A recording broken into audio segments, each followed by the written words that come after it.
우리 3절로 6절까지입니다.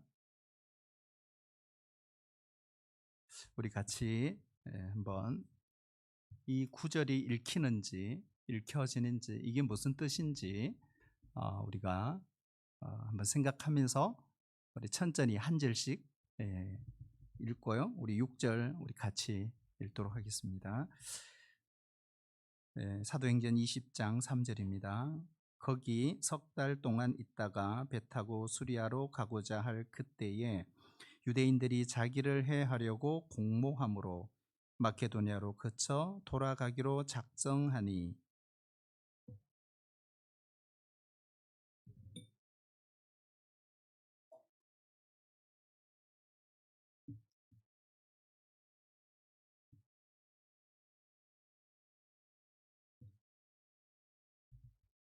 그들은 먼저 가서 드로아에서 우리를 기다리더라. 우리는 무교절 후에 빌립보의 배로 떠나 닷새 만에 드로아에 있는 그들에게 가서 이레를 머무니라. 아멘. 우리가 지금 뭘 공부하고 있죠? 우리 큰 주제 뭐죠? 사도행전의 서신서 연결하기. 그렇죠? 우리가 지금 사도행전 20장 3절 전반절까지 공부를 했어요. 한번 볼까요? 자, 사도행전 20장 3절 전반절이 뭐죠? 거기 석 달 동안 있다가, 그렇죠? 자, 거기 석 달 동안 있다가, 거기가 어디죠? 고린도죠. 고린도에서 석 달 동안 과동하면서 이런 말이죠. 거기서 쓴 서신서가 로마서다. 우리 지난주까지 그렇게 공부를 했습니다. 이제는 로마서를 빠져나와서 다시 사도행전으로 돌아와야 하는 거죠. 그래서 오늘 사도행전이 20장 3절 중반절부터 오늘 공부를 하게 되는 것이죠. 현재 지금 바울이 있는 곳이 어디죠? 지금 있는 곳 고린도죠. 고린도에 있습니다. 자, 그런데 고린도에서 오늘 그 3절 중반절 보면 배 타고 어디로 간다고요? 수리아로 가고자 할세 이렇게 돼 있어요. 수리아는 어디다? 수리아 안디옥 이렇게 보시면 되죠.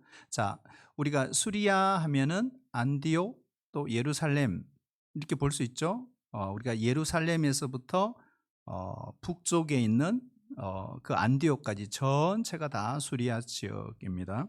그런데 오늘 본문의 문맥으로 보면 이 수리아는 어디요? 예루살렘 이렇게 보시면 됩니다. 그래서 그 다음 목적지, 자 1차, 2차, 3차 전도 여행을 다 마무리하고 이제 고린도에서 3개월 과동하고 로마서 서신서를 로마 교회에다가 보내고 난 이후 그 다음 행선지 어딜까요? 따라해 볼까요? 예루살렘 행. 자, 예루살렘 행 이게 남아 있어요. 자, 이제 아시겠죠? 여행 계획이 우리가 다 생각이 나야 되죠. 근데 왜 예루살렘을 간다 그랬죠? 헌금을 거두다가 그 거둔 헌금을 전달해야 되기 때문에 그랬대. 그래서 예루살렘을 지금 가야 되는 것입니다.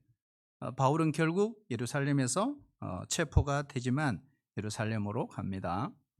우리 4절에 보면 혼자 간 게 아니죠.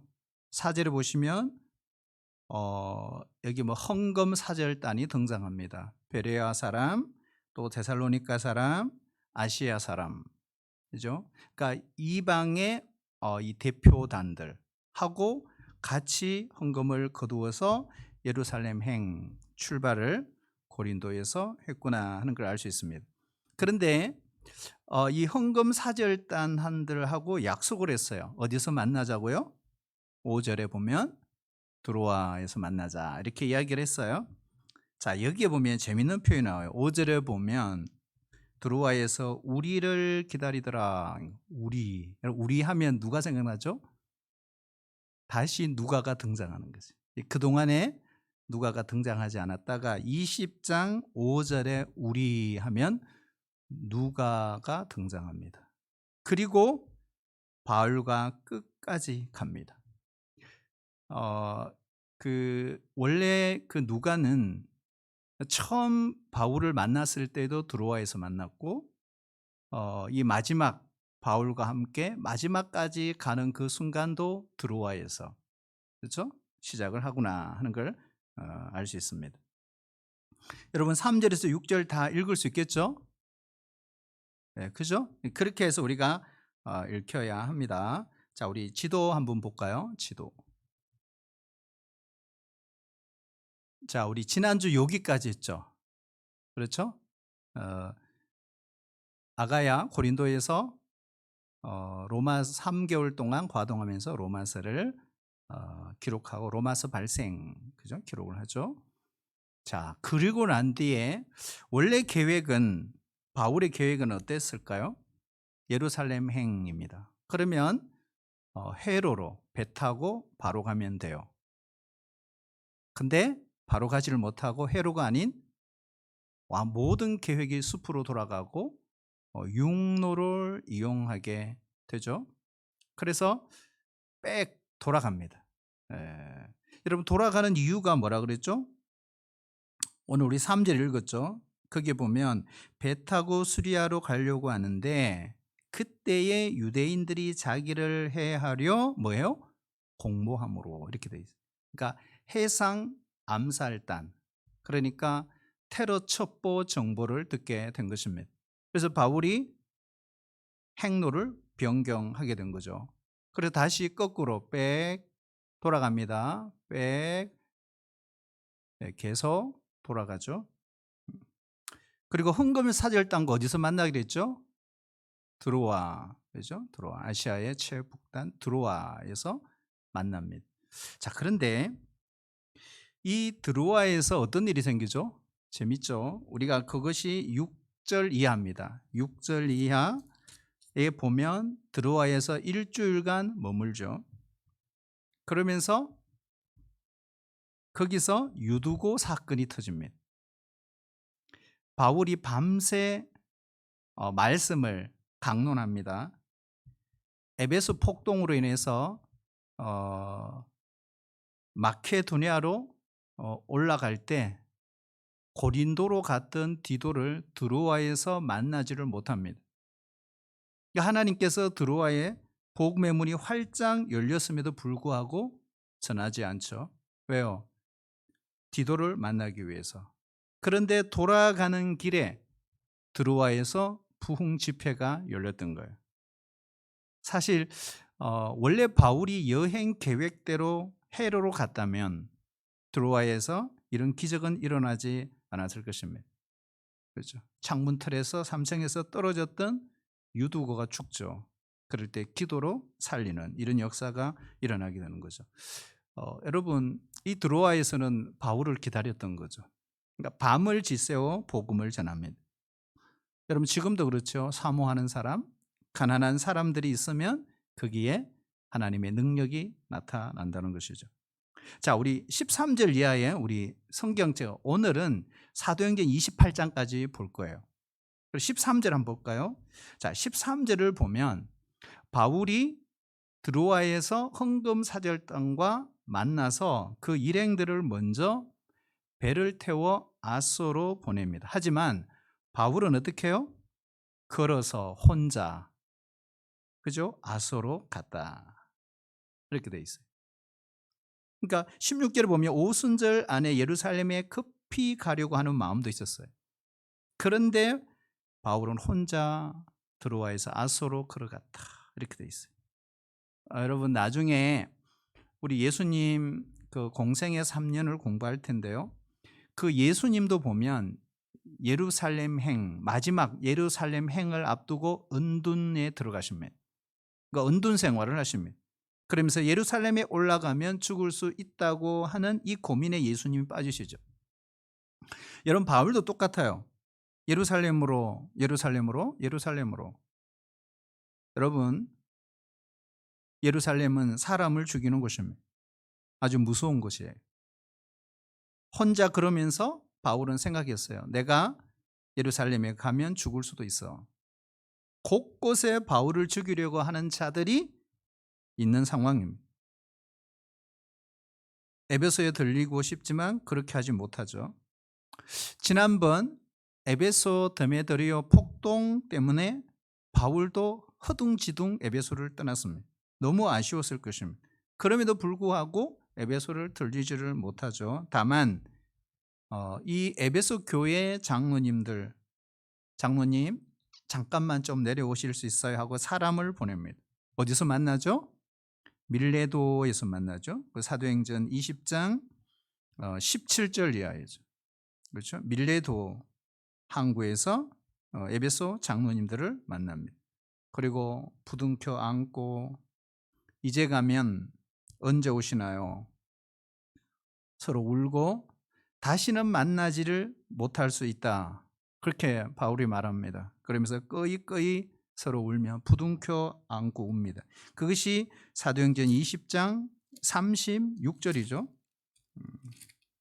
20장 36절에서 38절 여기 보면 그 내용 그대로 되어 있습니다. 그리고 배 타는 데까지 나와서 장로님들이 전송해 주면서 흐느끼는 장면. 자, 그런데 이 밀레도에서 바울이 했던 유명한 설교가 있어요. 우리가 잘 아는 사도행전 20장 24절. 우리 같이 한번 읽어볼까요? 네, 시작. 내가 달려갈 길과 주 예수께 받은 사명 곧 하나님의 은혜의 복음을 전하는 일을 마치려 하면은 나의 생명조차 조금도 귀한 것으로 여기지 아니하노라. 아멘. 여러분 잘 기억하시죠? 그죠? 그런데 이 바울의 이 내용을 누가가 기억하고 사도행전에 그대로 기록을 했어요. 그리고 누가라고 하는 기자는 이 말씀을 기록하면서 이 말씀의 의미가 무슨 말인지 그는 알고 있었습니다.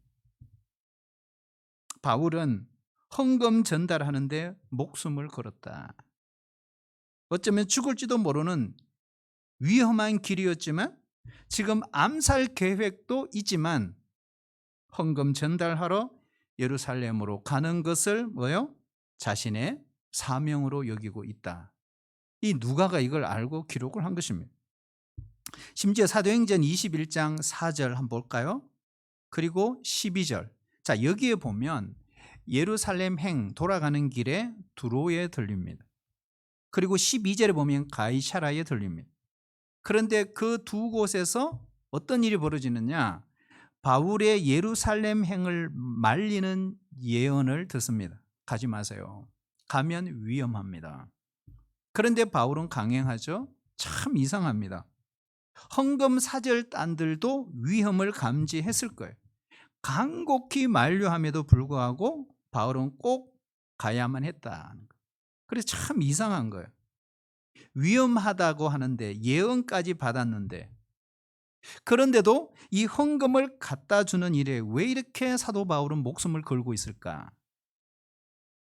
위험하다는 예언도 이 선지자들을 통해서 주셨어요. 예언이 나타나도 가요. 이 무슨 역류성 에너지일까? 여러분 이게 무슨 힘일까요? 죽을 줄도 모르는데 목숨을 걸게 하는 이 바울의 속에 어떤 확신이 있었을까요? 죽음도 불사하는 그 에너지가 뭐냐는 거예요. 이렇게 투옥이 예언이 되어 있어서 말림에도 불구하고 가요. 여러분 우리가 이런 하나님의 음성 들으면요 우리의 반응 뭐예요? 와 정말 우리 하나님은 좋으신 하나님이셔. 역시 하나님은 내 편이셔. 미리 피할 길을 열어주시네. 할렐루야 아멘 이렇게 할 거예요. 바울은 예언을 알고도 가요. 이 역류성 에너지가 어디서 나온 것일까 하는 것입니다. 이게 정말 중요하죠. 바울은 자신의 안녕이 아니라 바로 사명이 더 중요했던 것입니다. 바울은 가치의 목숨을 걸었어요. 죽어도 좋을 일. 목숨을 걸고 있는 이 역류성 에너지. 오죽했으면 들어와 그 부흥 집회를 마치고 아소까지 혼자 걸어갔을까요? 혼자 있고 싶었던 겁니다. 여러분 무슨 생각을 했을까요? 정말 죽을지도 모른다는 거죠. 사실 죽다가 살아난 적이 바울은 한두 번이 아니에요. 그러니 바울에게 있어서 이 죽음이란 단어는 아주 친숙한 단어입니다. 사도행전 21장 13절 한번 보실래요? 거기 한 말씀에 보면요, 예루살렘에서 죽을 것도 뭐했다? 각오하였다, 이렇게 돼 있어요. 이유가 뭘까? 헌금을 거두어 예루살렘에 전달하는 일이 정말 무슨 목숨을 걸 만한 일인가? 바울의 대답은 yes. 왜 그랬을까요? 이겁니다. 구약의 예언을 이루고 있는 중이라는 확신이 있었어요. 바울은 자신을 통해서 구약의 예언이 이루어지고 있다는 확신, 그게 있었어요. 구약 어디요? 이사야 60장. 열방이 예물을 들고 큰 산 예루살렘 성으로 몰려오는 장면이 바로 자신을 통해서 지금 성취되고 있는 순간이라는 거예요. 예루살렘아, 일어나서 빛을 비추어라. 구원의 빛이 예루살렘에 비추었으며 주의 영광이 아침 해처럼 예루살렘 위에 떠올랐다. 이방 나라들이 예루살렘의 빛을 보고 찾아오고 뭇 왕이 떠오르는 예루살렘의 광명을 보고 예루살렘으로 올 것이다.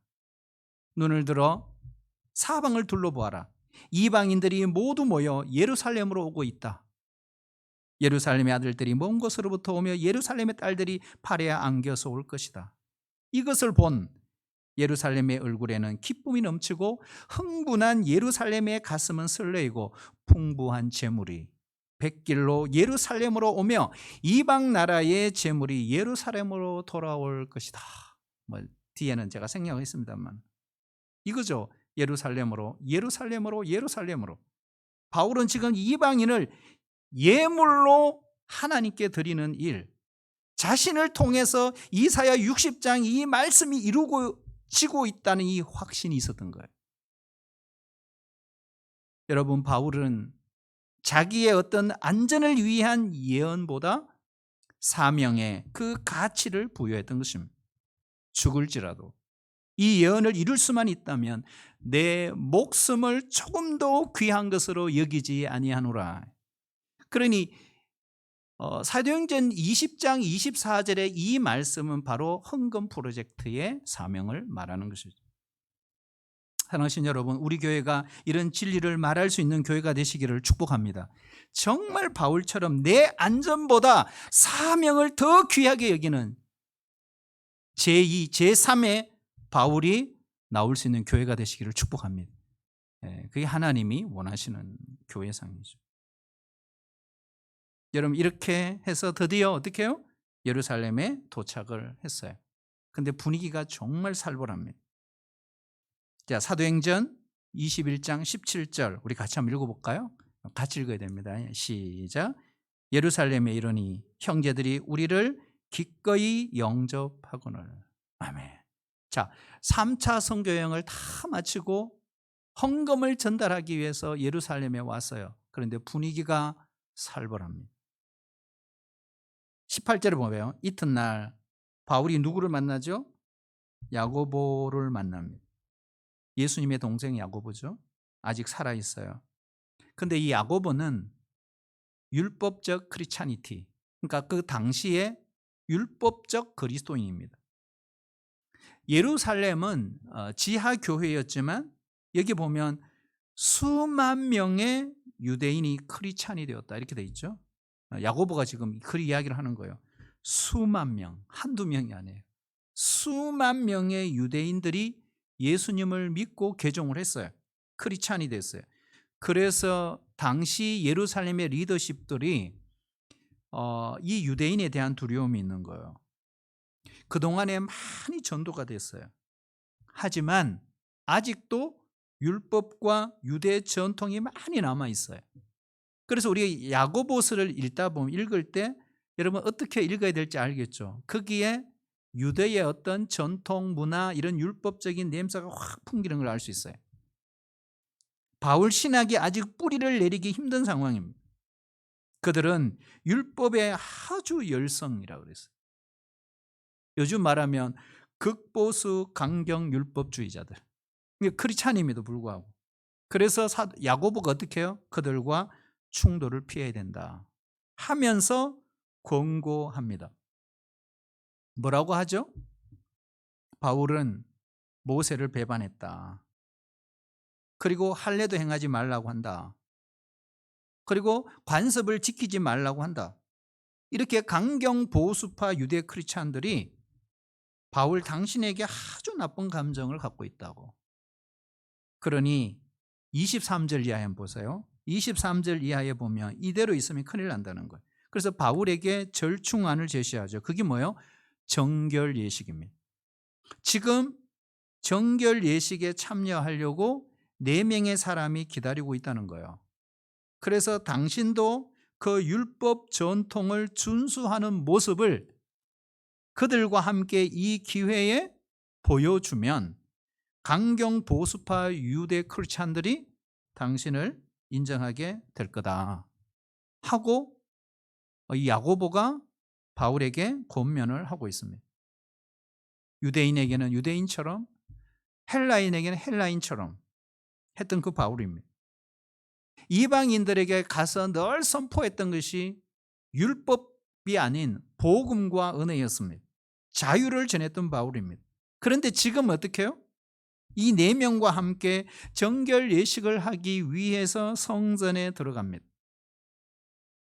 여기에 율법에, 여기서 우리 기억이 될 것이에요. 율법에 대해서 죽은 사도 바울. 그럼에도 불구하고 정결 예식을 하겠다고 줄을 서 있는 이 사도 바울의 뒷모습을 우리가 기억해야 합니다. 여러분, 외로운 교역자입니다. 어쩌면 왠지 우리의 눈물이 날 것 같은 그런 장면일 수 있어요. 우리 27절 이하에 한번 볼까요? 27절 이하에 보면 아시아에서 온 유대주의 일당들이 바울과 함께 온 헌금 사절단 중에 바울이 그 이방인들을 데리고 이방인들이 들어오면 안 되는 성전 그곳까지 들어와 있다. 그걸 보았다는 거예요. 그래서 큰 소동이 일어나죠. 그래서 바울이 심하게 맞습니다. 간신히 목숨을 건지죠. 천부장 글라우디오 루시아입니다. 글라우디오 루시아. 이 천부장이 바울을 체포하고 결박해서 영내로 들어갑니다. 이 난폭한 이 폭도들의 그 행동, 이런 거는요, 기획 폭동이라는 거죠. 이런 거는. 그러니까 이거는 우연히 일어난 게 아니라 기획 폭동입니다. 나중에 천부장이 그러죠. 당신 헬라말 아느냐고. 나 헬라말 잘 한다고. 그러면서 바울이 천부장 이렇게 말하잖아요. 저들에게 내가 말 좀 할 수 있는 기회를 주십시오. 이런 바울은 기회만 있으면 그 기회를 놓치지 않습니다. 그래서 천부장에게 허락을 받죠. 그래서 사도행전 22장에 보면 그 유명한 바울의 개인 구원 간증이 시작이 되는 거죠. 그래서 이 개인 구원 간증에 가장 적합한 샘플이 바로 사도행전 22장입니다. 동포 여러분, 여기 보면 아람어로, 우리가 히브리어로 이렇게 성경 기록하고 있지만 당시에 뭐 성경은 다 히브리어로 그렇게 돼 있지만 일상 쓰는 용어들은 다 아람어입니다.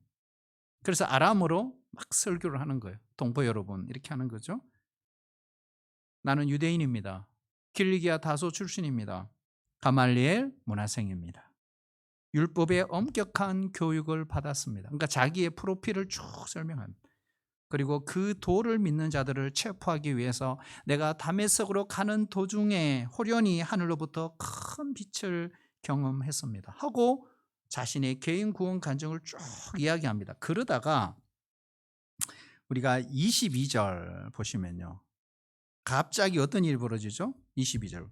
옷을 벗어 던지고 티끌을 공중에 날리면서 이러한 자는 살려두면 되지 않는다고 막 이런 일이 일어났어요. 그래서 천부장이 바울을 다시 영내로 데려갑니다. 그리고 백부장이가 막 바울을 채찍질합니다. 그럴 때 바울이 이렇게 말하죠. 로마 시민권자를 죄도 결정하지 않고 이렇게 채찍질을 할 수 있느냐. 그래서 이 천부장에 갈립니다. 이 사람은 로마 시민권자라고. 그러니까 천부장이 이렇게 말하죠. 나는 돈 주고 시민권을 샀는데 당신은 나면서부터 시민권자네? 그래서 이 천부장이 너무 이상한 거예요. 도대체 이 유대인들이 이 사람을 왜 이렇게 고발해서 이런 일을 행하지? 내가 알아봐야 되겠다고. 그래서 다음 날 23장이죠. 다음 날 어떤 일이 벌어지죠? 바울을 사내들인 공회 앞에 세웁니다. 그러니까 바울이 거기서 또 어떻게 해요? 설교를 하는 거죠. 가만히 보니까 부활을 믿는 바리새인과 부활을 믿지 않는 사두개인들이 공회에 같이 있어요. 그래서 바울이 머리가 좋은 사람이거든요. 어떤 설교를 하죠? 죽은 자의 부활을 탁 설교하는 거예요. 그러니까 바울의 설교를 듣던 바리새인이 우리 편이네? 이렇게 된 거예요. 그렇죠. 왜냐하면 바리새인들은 부활과 천사를 믿습니다. 그러나 사두개인들은 부활과 천사를 믿지 않거든요. 그래서 서로 싸웁니다. 자기들끼리. 큰 분쟁이 일어났다. 그리고 11절에 보면요. 그날 밤 주님이 바울에게 나타납니다. 그러면서 이렇게 말씀하시죠. 예루살렘에서처럼 너가 로마에 가서 나를 담대히 증언하게 될 거야. 그때 바울은 알았어요. 자신이 죄수의 몸으로 로마로 가겠구나. 그래서 나는 황제에게 항소를 해야 되겠다 결정을 합니다. 여러분 사도행전 읽을 수 있겠어요? 네, 충분히 읽을 수 있습니다. 그러니까 우리 사도행전을 읽는 거는 어렵지 않습니다. 우리가 이렇게 하다가 보면 뭐 한 밤 12시까지는 해야 28장까지 볼 수 있습니다. 오늘 잘 오셨어요. 오늘 한 12시까지 해보는 거예요. 이렇게. 네. 왜 웃으시는지 모르겠는데요. 네. 설거문이 나가시겠죠. 네. 근데 여러분 사도행전 이렇게 읽어가는 거는 우리가 이제 어느 정도 알았으니까 쉬워요. 근데 정말 어려운 건 뭘까요? 사도행전에 서신서 연결하는 게 정말 어려운 거죠. 그렇죠? 그게 어려운 거예요 사실. 자, 우리 12절 볼까요? 23장 12절 이하에 보시면 바울을 죽이지 않으면 내가 먹지도 않고 자지도 않고 마시지도 않겠다고 하는 40명의 결사대가 형성이 됩니다. 그리고 이 사람들은 대제사장 그룹과 하나가 되었어요. 그러니까 이 사실을 바울의 조카가 바울에게 알려주죠. 그리고 바울은 이걸 백부장에게 알려주고 또 백부장은 천부장에게 전달해 줍니다. 그래서 그날 밤 007 작전이 벌어지죠. 바울의 신변을 보호하는 일이 벌어져요. 총독 관저가 있는 가이사라로 긴급 이송을 합니다. 전쟁을 방북해야 할 만큼 어마어마한 이 로마 군인들이 붙었어요. 얼마죠? 23절에 보시면 보병이 200명, 기병이 70명, 창병이 200명, 470명이 엄호해서 가이사라로 그날 밤 피고인이 된 바울, 그렇죠? 가이사라로 결국 이동하는, 어디에서요? 예루살렘에서 가이사라로 이동하게 되는 겁니다.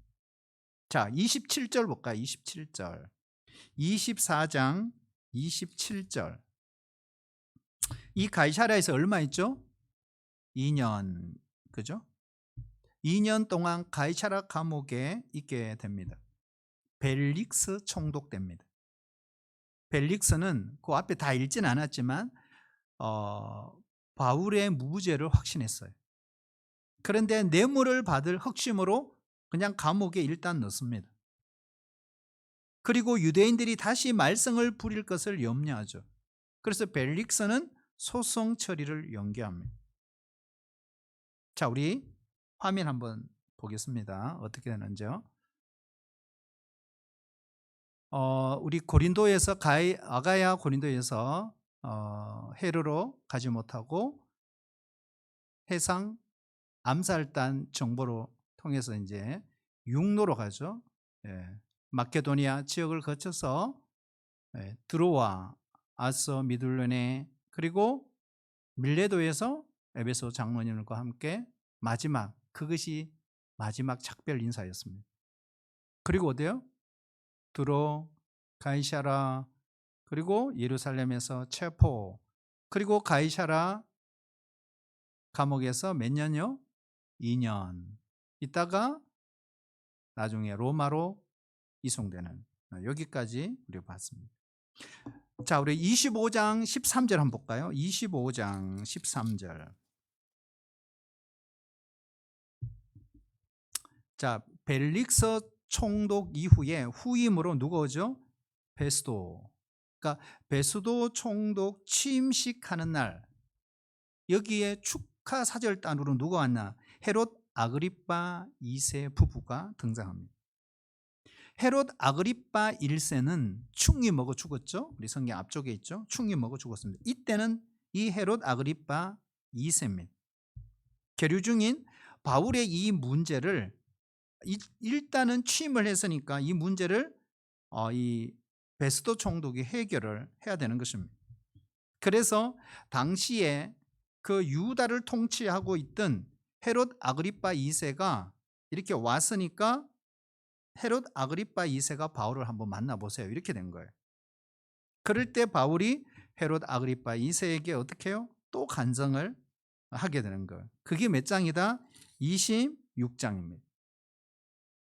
기회만 있으면 바울은 늘 또 간증하고 또 간증하고 또 간증합니다. 그렇죠? 여기도 보면 개인 구원 간증 등장하죠. 네가 나에게 몇 마디 말로 나를 그리스도인이 되게 하려느냐. 헤롯 아그리빠 2세가 그렇게 이야기하죠. 26장 28절에 보면 바울이 그렇게 이야기를 합니다. 여기 26장 내용이죠. 나중에 황제에게 나는 항소를 하겠습니다 하고 드디어 로마로 이송합니다. 그것이 27장입니다. 그래서 죄수 수송선을 타고 정말 우여곡절 끝에 로마로 가게 되는데, 여러분 27장부터 그 내용을 보면 정말 그 자체가 영화 같아요. 정말 영화의 한 장면을 그렇게 만들어놔도 될 것만큼. 그런데 27장에 보면 우리라고 등장하죠. 1절에 보면. 자, 그러면 바울은 혼자 떠난 것이 아니라 누구와 같다? 디모데, 그리고 또 한 사람 누가, 그리고 아리스다고. 우리가 항상 기회될 것이 디모데와 아리스다고는 이 바울이 에베소에 있을 때 미리 마케도니아와 아가야로 가서 헌금을 미리 거두어 놔라 하고 비전 쉐어링을 하고 갔던 사람들이거든요. 그리고 여기에 누가가 합류를 하게 되는 것입니다. 그리고 로마로 가는 길에 큰 풍랑을 맞이하게 됩니다. 그렇지만 드디어 로마에 도착합니다. 비록 제수의 몸이지만 그것이 28장입니다. 28장. 자, 우리 한번 28장 16절 한번 읽어볼까요? 16절. 시작. 우리가 로마에 들어가니 바울에게는 자기를 지키는 한 군인과 함께 따로 있게 허락하더라. 아멘. 여러분, 바울이 어때요? 자유로워요? 자유롭지 않아요? 되게 자유롭습니다. 그렇죠? 그래서 아직 미결수기 때문에 가택연금 상태에서 생활했구나 하는 걸 우리가 알 수가 있습니다. 자, 30절 31절 우리가 사도행전 마지막 절인데 같이 한번 읽어볼까요? 30절 31절. 시작. 바울이 온 이태를 자기 셋집에 머물면서 자기에게 오는 사람을 다 영접하고 하나님의 나라를 전파하며 주 예수 그리스도에 관한 모든 것을 담대하게 거침없이 가르치더라. 아멘. 자, 여기 보면 2년 동안 이 로마 감옥에 수감이 됩니다. 그런데 그 당시 아직까지 미결수기 때문에 아주 자유롭고 셋집에 살면서 자기에게 찾아오는 많은 사람들에게 자유롭게 하나님의 말씀을 전했다. 이렇게 돼 있어요. 이것뿐만 아니에요. 23절 볼까요? 23절. 23절 보시면 그들이 날짜를 정하고 이렇게 돼 있어요. 정하고 셋집에 유하고 있는 바울을 만나 하나님의 나라와, 그렇죠? 아침부터 저녁까지 예수에 관한 이 복음을 들었더라. 이렇게 돼 있죠. 그리고 거기에 대한 반응 24절 보면 믿는 사람도 있고 믿지 않는 사람도 있었다. 이렇게 돼 있어요. 자, 우리 17절도 한번 볼까요? 17절. 17절 보시면 바울이 유대인 중에 높은 사람들을 청하여 초청을 한 겁니다. 자기 집에. 자, 여기에 누굴까요? 유대인 중에 높은 사람들. 이 사람들은 로마에 있는 유대인이면서 크리스찬 리더들이다. 리더일 가능성이 높아요. 그래서 이 사람들을 공식적으로 초청하여 미팅을 합니다. 역시 바울은 유명 인사입니다. 로마에 와서도. 그렇게 2년 동안 찾아오는 수많은 사람들을 그는 영접하면서 로마에서도 복음 전하는 일을 계속합니다. 자, 바로 이 상황을 우리는 1차 로마 감옥 투옥이다 이렇게 부릅니다. 그래서 바울이 2년 동안 셋집에서 1차 로마 감옥에 투옥된 상태에서도 복음을 전했구나. 결국 이렇게 해서 바울은 그의 소원이 이루어졌습니다. 그의 소원이 뭘까요? 로마로 가는 것이었습니다. 2차 선교 여행을 마치고 수리아 안디옥에서 세운 3차 목표 이후에 에베소에서 위로 마케도니아로, 그리고 아가야로, 예루살렘 행, 그리고 로마로 가는 계획 그대로 다 이루어졌습니다. 자, 그리고 사도행전은 끝납니다. 자, 그런데 문제가 생겼어요. 자, 사도행전은 끝났어요. 그런데 바울은 어디 있어요? 로마 감옥 안에 있습니다. 자, 그러면 이후에 이 사도 바울이 기록한 서신서는 어떻게 되는 것일까? 그렇죠? 자, 여러분 기억하세요. 지금까지 사도 바울이 기록한 서신서, 여러분 기억하십니까? 한번 볼까요? 1차 선교 때는 없었죠. 2차 선교 여행 때 고린도 아가야에서 뭘? 데살로니가 전서, 데살로니가 후서, 그리고요 갈라디아서, 그렇죠? 세 권의 서신서를 기록했다 그랬어요. 자, 그리고 3차 선교 여행 때 에베소에서 뭘 기록했죠?